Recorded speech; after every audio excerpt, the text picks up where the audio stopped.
apo jo në lindjen e mesme? Çfarë po ndodh aktualisht atje? Besoj që kemi një situatë jashtëzakonisht interesante.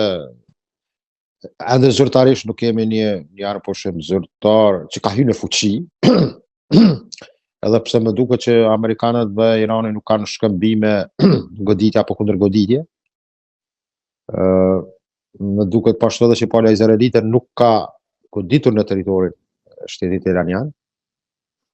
Por nesër është një ditë jashtëzakonisht e rëndësishme për të sqaruar më tepër të ardhmen e këtij anpushimi, që është proklamuar që do jetë 2 javor, mund të ketë mundësi që edhe të zgjatet, bashkë nga bisedimet, nga rrjedha e bisedimeve që do rrjedhin, që do i kemë në Islamabad. Se Pakistani ka luajtur një rol aktiv, ndërmjetësues jashtëzakonisht dinamik dhe i koncentruar që ta sjell patjetër edhe të 2 delegacionet i sjellën në kryeqytetin e tyre.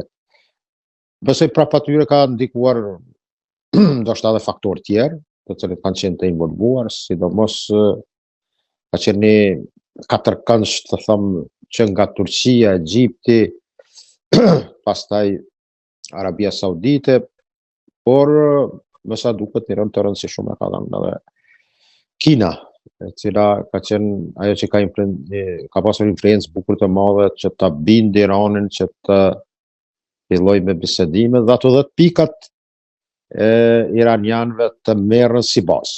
Dhe kjo ka qenë ajo që mund të them ka ardhur deri te parafrimi për fillim të bisedimeve. Pra pritet e premtja e madhe. Po, premtja e madhe, sigurisht.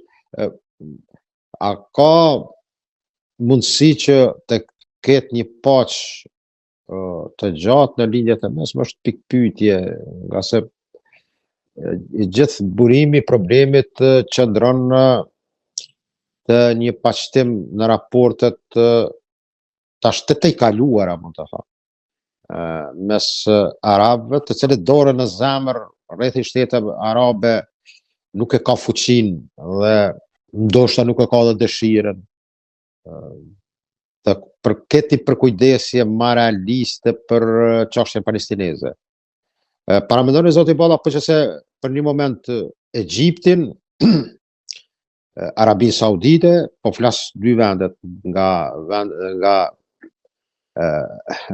araboforsit, apo nga popullata arabe, që është një popullat për mbi 440 milionëshe, llogaris nga Maroku deri në Kuvajt apo vendet e gjirit atje, të kishte një zë më të konsoliduar. Besoj që ne shpesh e thojmë që problem për çështjen palestineze është ekskluziv Izraeli. Unë mendoj paralel që janë edhe vendet arabe. Nuk janë në një blok. Ky është problemi i madh.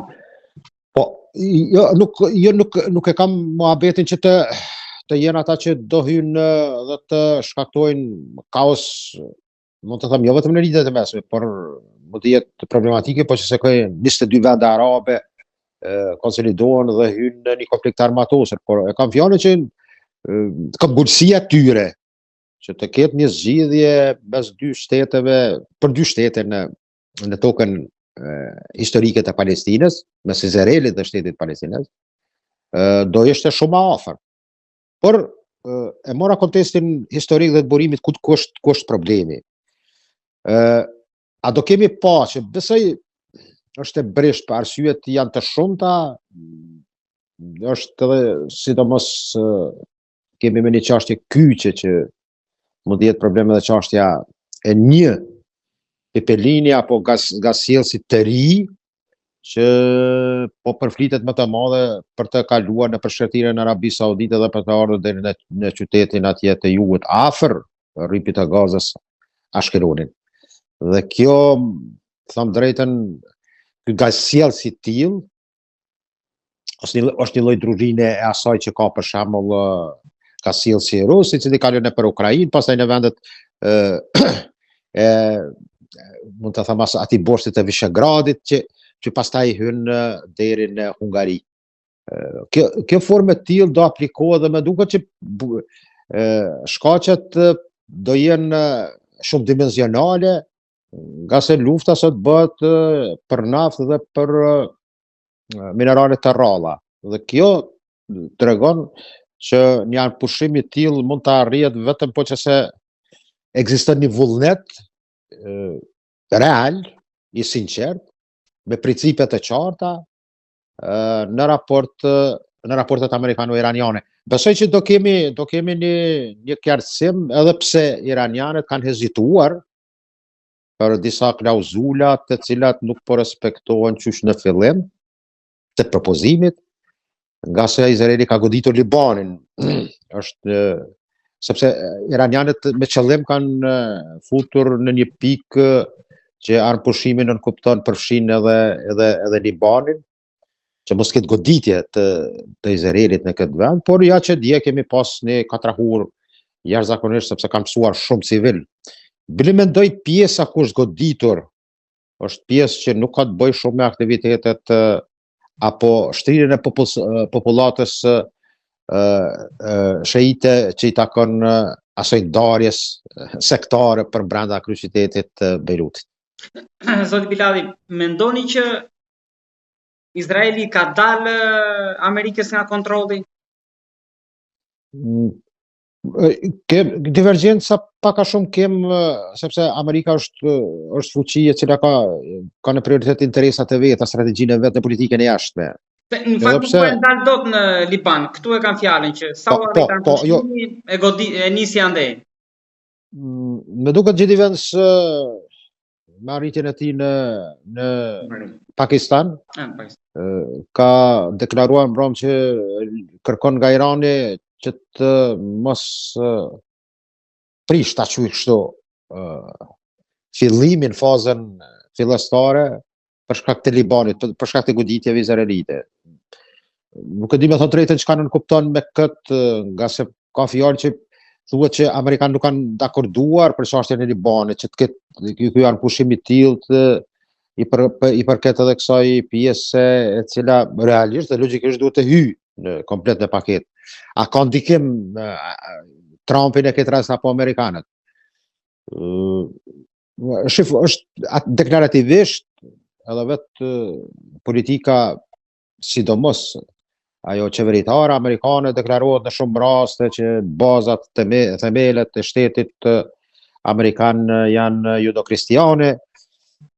Kjo lën një hapësirë të gjerë, me qenë se në publikun tonë ndonjëherë ka keq kuptim rreth asaj. Jeduizmi është diçka tjetër, sionizmi është diçka tjetër. Do thotë në një mënyrë kemi konceptet totalisht të pa interpretuara mirë, dhe mendoj që sionizmi është një politikë që nuk ka të bëjë me antisemitizmin. Antisemitizmi dhe nuk na ka asnjëri neve të jemi antisemit. Të jemi ata që prekum themelet ose antropologjinë të parëve të një populli apo populli tjetër.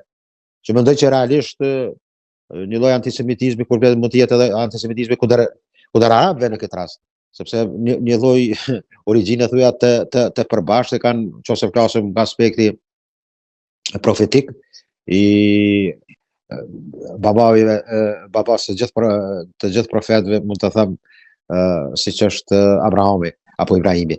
Dhe mendoj që në këtë drejtim dikimi i këtij lobi tek amerikanët i ka shtyllat jashtëzakonisht të forta, por edhe të lobi e brenda Amerikë kemi dy fraksione të cilat janë jo të puçura mes veti. Dikimi është jashtëzakonisht i madh i amerikanëve realisht në politikën e Tel Avivit, por edhe kundërta. Ai ka dalë nga dora në këtë rast Netanyahu. Ka shumë përplasje të tilla të cilat flasin që ka qenë realisht indikuar për goditje dhe për sulmin e Iran, por tash me arritjen e marrëveshjes a është pyetur apo nuk është përfillur fare. Netanyahu besoj që po, nuk është, ka kritika të mëdha nga opozita në Izrael, nga se nuk është pyetur Izraeli absolut për këtë, edhe nuk është shtuar në tavolinën e bisedimeve. Kemi do thotë një fillim të këtij anëpushimi dhe bisedimeve në proces që do ndodhin vetëm mes parës amerikane dhe iraniane.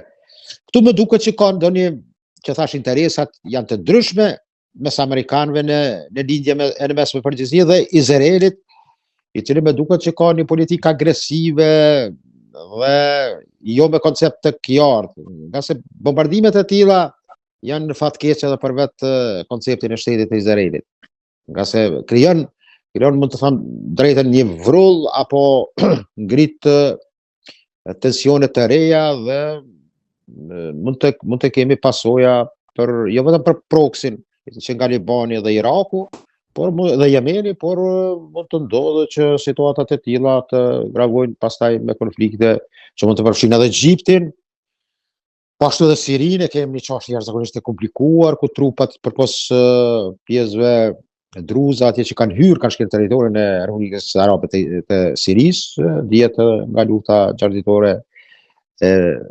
1967-s, dhe patutje hyn edhe Narcira Golanit është pjesë okupuar nga Izraeli. Dhe do thotë ende kemi në lindje të ju e përmendet Egjiptin, por do ndalesh edhe